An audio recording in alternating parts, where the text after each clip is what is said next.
আসসালামু আলাইকুম রহমতুল্লাহ।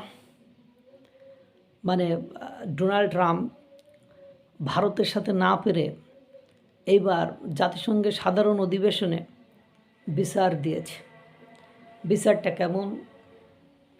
যে রাশিয়া ইউক্রেনের যে যুদ্ধ, সেখানে পুতিন এতদিন পরাজয় বরণ করে পিছু হটতে বাধ্য হতো, কিন্তু তাদের ফান্ড তহবিল থাকতো না যদি ভারত এবং চীন তাদের তেল ক্রয় করে তাদের এই যুদ্ধের ফান্ড না করত। আপনারা জানেন যে উনি বলছে, ডোনাল্ড ট্রাম্প বলছে এখানে হাজার হাজার সোলজার সৈনিক মারা গিয়েছে। আমরা এবং ইউরোপীয় ইউনিয়ন অর্থাৎ পশ্চিমা দেশগুলো ইউক্রেনের সাথে আছি। তারপরেও আপনার রাশিয়া পিছু হটছে না। তার অন্যতম শক্তি হলো আপনার ভারত এবং চীন, কারণ ভারত এবং চীন রাশিয়ার সাপোর্ট করে, তেল ক্রয় করে, তাদের অর্থনৈতিক সাপোর্ট সহ অস্ত্রশস্ত্র সরবরাহ করে। ডোনাল্ড ট্রাম্প বলছে আমি শুল্ক আরোপ করেছি, H1 ভিসা নিষেধাজ্ঞা দিয়েছি এবং আরও বিভিন্ন অ্যাঙ্গেলে বিভিন্ন আঙ্গিকে ভারতের উপর চাপ সৃষ্টি করেছি, চীনের উপর করেছি, তারপরেও হচ্ছে না। এই জন্য ইউরোপীয় ইউনিয়নকে এগিয়ে আসতে বলেছে যে দেরি করা যাবে না, দ্রুত সিদ্ধান্ত নিতে হবে। প্রয়োজনে ভারতের উপরে স্যাংশন বা চীনের উপর স্যাংশন আরোপ করতে হবে। আপনারা জানেন এর আগেই চীনের উপরে অনেক স্যাংশন দিয়েছে, অথচ চীনের বাজারকে ইউরোপীয় ইউনিয়নের দেশগুলো, পশ্চিমা দেশগুলো এরা ছাড়ে না।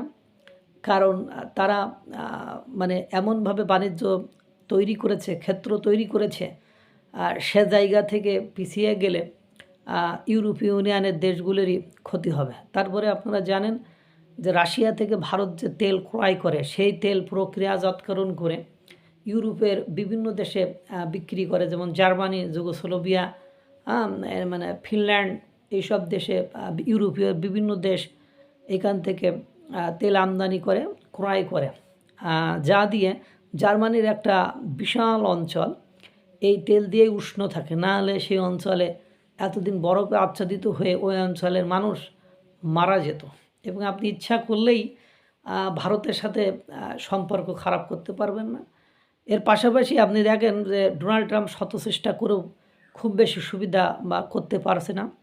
আপনার পাকিস্তানকে দিয়ে, পাকিস্তানের সাথে ডোনাল্ড ট্রাম্পের দহরম মহরম সম্পর্ক মূলত ভারতকে সাহায্য করার জন্যই এই সম্পর্ক সৃষ্টি করেছে, এবং পাকিস্তানকে দিয়ে মাঝে মাঝে হুমকি ধামকি দেওয়ায় কিন্তু কোনোভাবে তাকে বাগে নিয়ে আসতে পারতেছে না। এর পাশাপাশি বাংলাদেশকে ব্যবহার করতে চেয়েছে, যেমন জেলেনস্কি পুতুল সরকার হিসাবে বসিয়ে সেখানকার মাটির নিচের যে খনিজ সম্পদ, মূল্যবান সম্পদ, এগুলো কিন্তু আপনার ডোনাল্ড ট্রাম্পের দেশ আমেরিকা নিয়ে নিচ্ছে।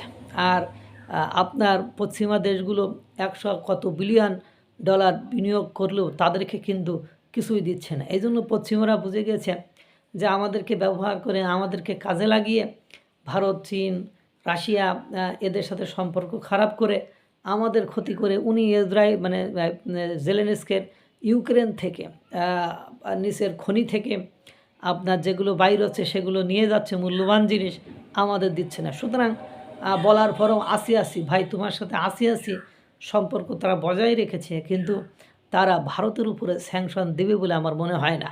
কারণ ভারত অন্ততপক্ষে প্রযুক্তিগত দিক থেকে এবং অর্থনৈতিক দিক থেকে তারা স্বাবলম্বী। তারা স্বদেশি পণ্য, স্বদেশি বিষয়টি তারা খুব সেন্সিটিভলি নেয়। একটা দেশ যখন অর্থনৈতিকভাবে সমৃদ্ধ হয় এবং তারা অভ্যন্তরীণ প্রোডাক্ট দিয়ে তারা চলার মতো সক্ষমতা রাখে, তখন অন্য দেশগুলো তাদের স্যাংশন দিয়ে খুব বেশি সুবিধা করতে পারে না। ইতিমধ্যে আপনারা জানেন নরেন্দ্র মোদী তাদের স্বদেশি পণ্য ব্যবহার, বিদেশি পণ্য ক্রমান্বয়ে বয়কট বা স্বদেশি পণ্যের উপর আগ্রহ প্রদর্শনের কথা বলেছে। আপনারা দেখেন ভারত বা মার্কিন যুক্তরাষ্ট্র বাংলাদেশের সাথে বাংলাদেশের ডক্টর ইউনূসকে জেলেনস্কির মতো বসিয়ে একের পর এক বিভিন্ন চুক্তি করে ফেলেছে। ইতিমধ্যে আপনারা জানেন যে চট্টগ্রাম অঞ্চলে মার্কিন বিমান বাহিনী এসে বাংলাদেশের বিমান বাহিনীর সাথে সামরিক মহড়া চালিয়ে গিয়েছে।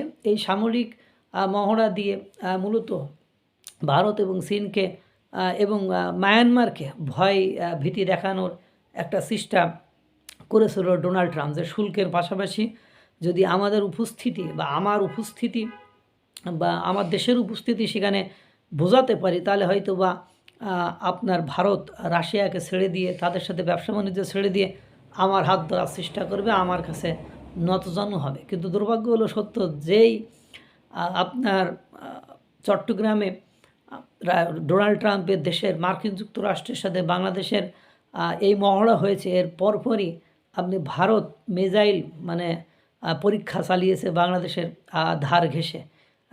একের পর এক আবারও মিসাইল পরীক্ষা চালাবে।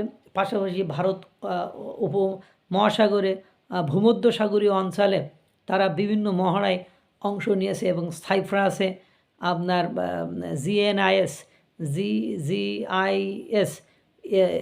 জিএনআইএস মানে যে বহর শক্তি যে বহর পাঠিয়েছে, সেটাও আপনারা দেখেছেন। সেটা নিয়ে তুরস্ক ইসরায়েলের মানে বিষয়ের মধ্যেও ভারতের যে উপস্থিতি আছে সেখানে একটা ঘি ঢেলে দিয়েছে এবং সাইপ্রাসের সাথে সামরিক চুক্তি হয়েছে, সেটাও আপনারা দেখেছেন।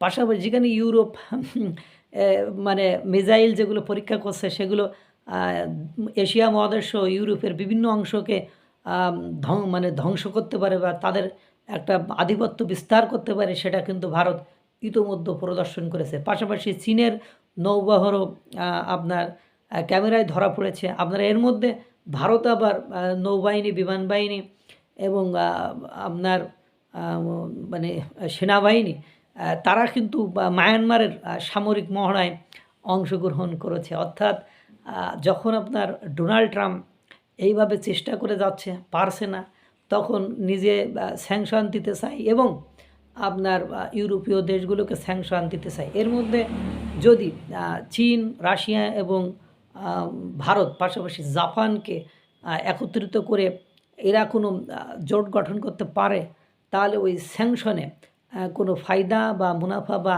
কাজ হবে বলে মনে হয় না। কারণ পৃথিবীর অর্ধেক জনসংখ্যা তো এই দেশগুলোতেই বসবাস করে। তারা যদি নিজেদের মধ্যে ব্যবসা বাণিজ্য করতে পারে এবং আপনারা জানেন ব্রিক্সের মানে সংগঠনটির পরে আপনার ডলারের যে আধিপত্য সেটা কমতে শুরু করেছে। এর মধ্যে আমেরিকার কিছু অংশ, ব্রাজিল, তারপরে এই ধরনের কিছু দক্ষিণ আফ্রিকার কিছু অংশ, তারা ডোনাল্ড ট্রাম্পের আধিপত্য থেকে বেরোয় এসেছে এবং তার আধিপত্য, তাদের গোলামি আর করে না, বা সেখানে ডোনাল্ড ট্রাম্পের দেশ মার্কিন যুক্তরাষ্ট্রের সেই প্রভাব নেই।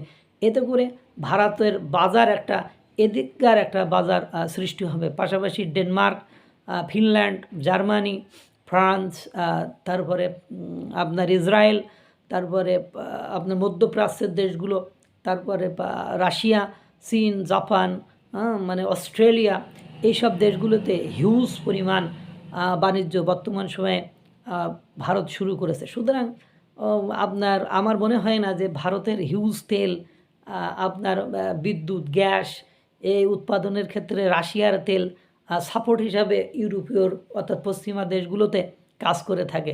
এজন্য ভারতকে স্যাংশন দিয়ে সুবিধা করা যাবে না, ইতিমধ্যে তারা প্রমাণ দিয়েছে। এবং যেমন ডোনাল্ড ট্রাম্প শুল্ক আরোপ করছে, তেমনি ডোনাল্ড ট্রাম্পের দেশের পণ্যের উপরে একেবারে হেড টু হেড শর্ট দিয়ে ভারতও শুল্ক আরোপ করেছে, যে আমার দেশের পণ্য নিতে হলে তোমাকে শুল্ক দিতে হবে। মাঝে তো আপনারা বলেই ফেলেছে শুল্কের রাজা মহারাজা হলো ভারত, একথা কিন্তু ডোনাল্ড ট্রাম্পের দেশ বলে ফেলেছিল।